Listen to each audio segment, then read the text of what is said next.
Expert Advisory Council. I'm Steve. Good to see you, at least through this video.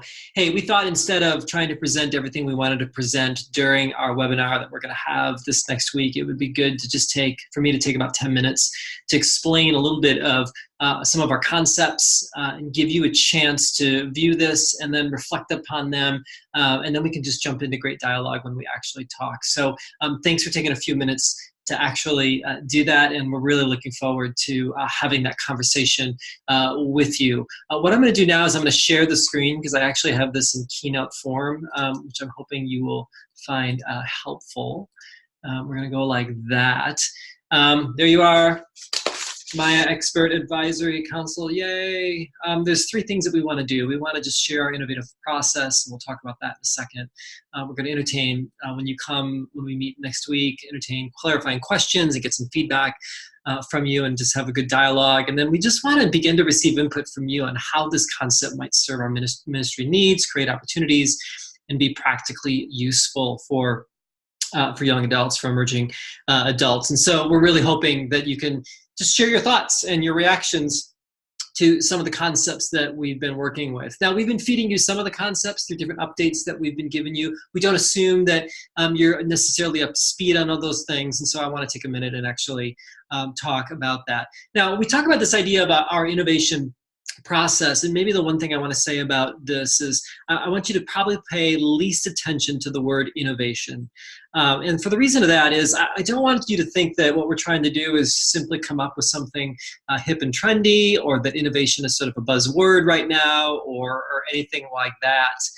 Instead, I think we're using this idea of innovation, at least for starters, to say we're drawing from learning theory, transformative learning theory, some of the processes that have been introduced by Google, and the sprint process and things like that, to help ministry leaders begin to have an imagination about what ministry might look like, especially for young adults. The biggest questions we're getting from leaders is what do we do?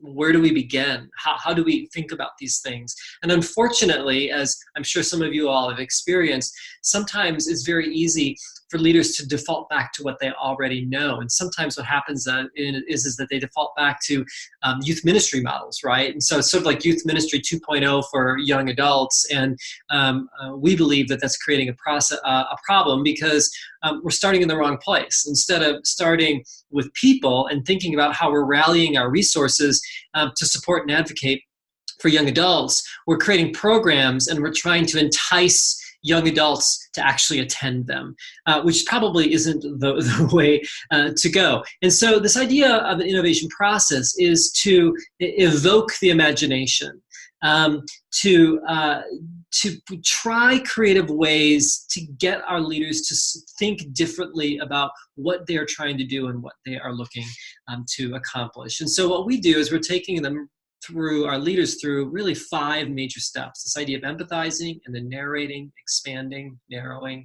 experimenting, and then doing it all again. And so this is our hope, is that as they work through this process, perhaps they will develop something that will truly be meaningful and bring good news to young adults. Now, let's just talk about each of these briefly, just so that you understand how we're using them.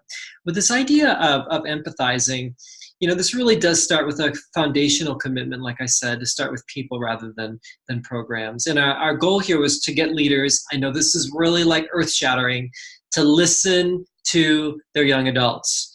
Now, what's been great about the MIYA project that we've really, really loved is that we actually have had young adults at our summits. So half the room is filled with young adults, and then the other half is filled with older people or ministry leaders. And so what's happened is just even within the summit process, we've had some really beautiful dialogue as older leaders have been interacting with young adults, and young adults have felt heard and been able to voice their own concerns and ideas with the senior leaders in the room. And actually a lot of tears have been shed, especially by young adults who have felt so encouraged by the process. And so this idea of empathy is incredibly important, because we want to be able to actually try to take some perspectives and to see where the other, if you will, is coming from. And so, so that is really, really important. Now, the way that we've done this is we've set some goals, and that is we want to honor young adults by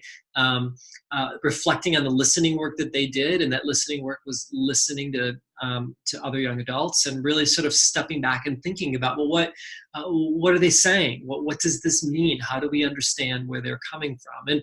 And we embedded this even more in the lenses of identity, belonging, and purpose. So as they reflected on the conversations that they had with young adults, they began to say, wow, this seems like they're really sort of addressing identity, or they're raising issues of belonging, or this is really tapping into this idea of purpose. And so we're trying to educate the leaders to not only be empathetic, but to truly listen and assess what's going on there along the way. Now, we did this with sort of pre-listening summit projects, and over the course then of 4 weeks, we did some online training where we were training them to listen to young people and then think about this idea of identity, belonging, and purpose, to then also learn more about this idea of practical theology, and at the same time be introduced to 6 practices that we wanted them to consider. In this project, we wanted to figure out how we might orbit some new ministry ideas around this idea of practices, believing that in the end of the day, especially for young adults who are constantly on the move, that they can not really take a program with them where they go, but they can always take a practice. And so we'll talk a little bit more about that in a second, but this is the training that they did before they came to the summit. So they came to the summit ready to be active participants rather than passive learners. The next thing we talked about was this idea of how do we narrate? And we've realized that this idea of empathy is really great, but if we stop with empathy, we miss something. To just begin, I shouldn't say just, but to begin with empathy and think that that's where we end seems to short circuit the process. And instead, empathy is more of a portal into trying to understand the narratives or the stories young adults are actually telling themselves. If we can begin to understand what we call the current narrative, perhaps young adults' actions would have meaning or have better clarity rather than just assuming that they're terrible people or just a bunch of sinners or whatever. And what we found a lot of times with leaders is perhaps they'd empathize, but then they would superimpose their own narrative on young adults. So they would say things like, well, I learned through my listening that young adults feel lonely and isolated, and that's obviously because they're just too busy, right? Do you see the switch that's happened there? There's a little bit of empathy, but then it's turned to an interpretation of why one feels that way rather than actually beginning to speculate, what are young adults actually telling themselves, and how do we think about that? So we asked leaders to envision a current narrative in that realm, and then we also asked them to envision a Jesus-centered narrative. But this current narrative, we gave some examples along the way. Like perhaps a young adult is saying to themselves, to be average is to be invisible. Or my identity is measured by my popularity or my likes. I'm an imposter and I must not be found out, right? Or belonging type questions of life is competitive and there's winners and losers. Love is conditional. If you knew me, you wouldn't like me. Or purpose. Once you blow it, there's no recovery. To rest is to be lazy. Life is made up of random chance, right? If these are the narratives that young adults are telling themselves, it's going to shape the way that they actually are behaving and thinking about life. So we began to ask the leaders to say and work with young adults actually in the process of saying, well, what is the current narrative? What are young adults telling themselves? And at the same time, we said, well, maybe there's also a Jesus-centered narrative. The Jesus-centered narrative is us asking the leaders and young adults, so if Jesus were to speak to young adults, what would Jesus say to them? What would be the narrative that Jesus would try to empathize? And so we asked them to try to come up with that. And again, we gave them some examples. So for identity, perhaps the narrative is, I'm a child of God. Or we are created in God's image. Or for belonging, I believe in the community of Jesus. Or we are the family of God. Or purpose, I'm called by the Spirit. Or we are the light of the world. So we use these as examples, but we asked leaders and young adults who are teams at the summit to come up with these and to think about that Jesus-centered narrative.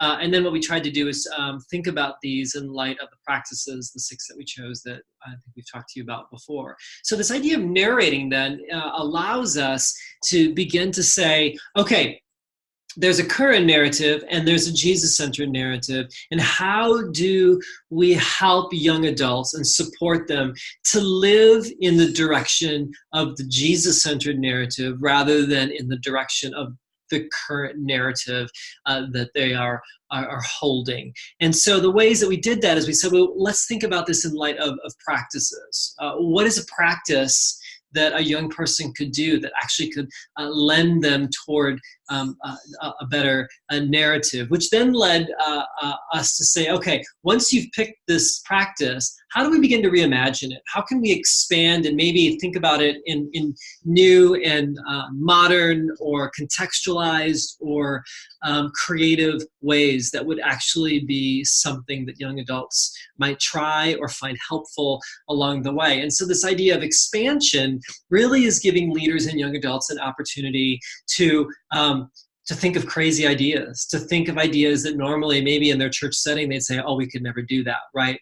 We found a lot of times leaders default back to what they've done before, or they're afraid to offer an idea for fear that if it fails, it's going to look bad in the church, right? But this idea of expansion is to say more ideas are better, because when we create more ideas, we have a better chance of coming up with an idea that actually might work. And so we work through processes for us to do that. And so what they do is they just come up with as many ideas as they can, thinking about this idea of how does this practice help a young person, a young adult, live into a Jesus-centered narrative. Why is this important? A lot of times when we think about expansion, we sort of think about this idea of brainstorming, and what it turns into is a bunch of crazy ideas with no set of purpose.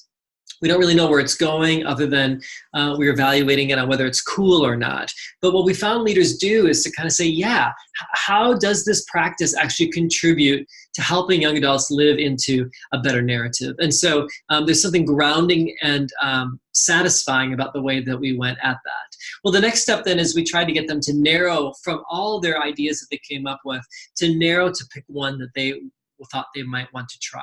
What was great with the teams that we had at the summit is that you have older leaders and you have young adults that are in the same group that are being pretty honest as to what they think would work and what didn't. And so it was great to have the young adults there to advocate for themselves and to govern the ideas that were coming up, that the teams were coming up with. The other thing that we tried to do is we tried to help them and push them beyond this idea of just like, this is my favorite idea. I don't know why, but this is the one I like. To say, you know, practices have a quality to them that we've noticed, and the ones that have been most successful through some of our research have had these qualities to them.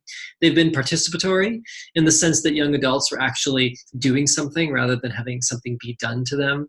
And so they engaged in the practice. It was ongoing, so it wasn't just an event. It was something that was done over time.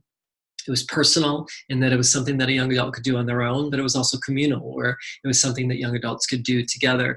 And then the other piece that we had in there was this idea of incremental, that it also could have an incremental component to it, to where a practice isn't something you just jump into. It's something that actually you have to warm up to, right? So how were these practices perhaps introduced in such a way where there was low risk at the beginning, and then over time they could grow into the practice together? So we asked the leaders and the young adults to evaluate their ideas with this grid in mind, say which one do you think is not only do you like the best, but actually has the best opportunity to actually be accomplished and reflect these things, which then led to this idea of an experiment. How do we take this back to our context and actually experiment with it? Now, the idea is that as a team of ministry leaders and young adults being together, as they came up with the idea, they would take it home and then they would run it by leadership or a discernment team or other young adults and get more feedback about the experiment. But the idea was to then try the experiment in their context and then learn from that. And so we suggested that they practice the practice over 10 weeks, which isn't a huge amount of time, but it's enough to at least begin to get some traction toward how they're learning to engage the practice and make that a part of the way that they they thought about living into the Jesus narrative and doing it together within this ministry context. The way that we implemented it was they were at the summit, and then over the course of February through August, they were beginning to implement the project by planning it, making a proposal to us, and then preparing for it over the summer. And then the idea was, sort of with church ministry rhythms, to launch something in fall that would go 10 weeks, where we would watch their progress along the way. And then we have something called webinar talks at the end, where we're asking teams to take 7 minutes to actually share their project with everybody else. We were all online together, where they would take time to say, here's what we did, here's what we learned, here's what we discovered, here's what we would do again, here's what we might change. And so there was a lot of peer learning involved with that as well. And this whole arc from summit to webinar talks is also being supported by dedicated coaches to each of the leaders and churches involved. So they had a lot of support along the way, not only from FYI office through online interaction, but also through a real life coach that got to know these teams and the context and tried to encourage them along the way. And so this is what we tried to do with this innovation process. It's a way to help them reimagine the way that they're thinking about ministry, and to ask some very, very deep questions about what do young adults need, and what can we do to actually help and support them along the way. So we wanted to give you just sort of a bit of a framing of that. We can talk more detail when we engage each other this next week. And so as you watch this, or maybe you reflect on it in the next couple of days, and you've got some clarifying questions, or you would like to push a little bit further on what we did, we'd be happy to talk about that. We feel like by taking care of this on the video, it's just going to give us more time to hear from you, which is actually the most important thing. So again, thanks for taking some time to watch this. We'll see you really soon. And most of all, on behalf of all of FYI, thanks for your support and your thoughtfulness. We are incredibly grateful for you. Grace and peace.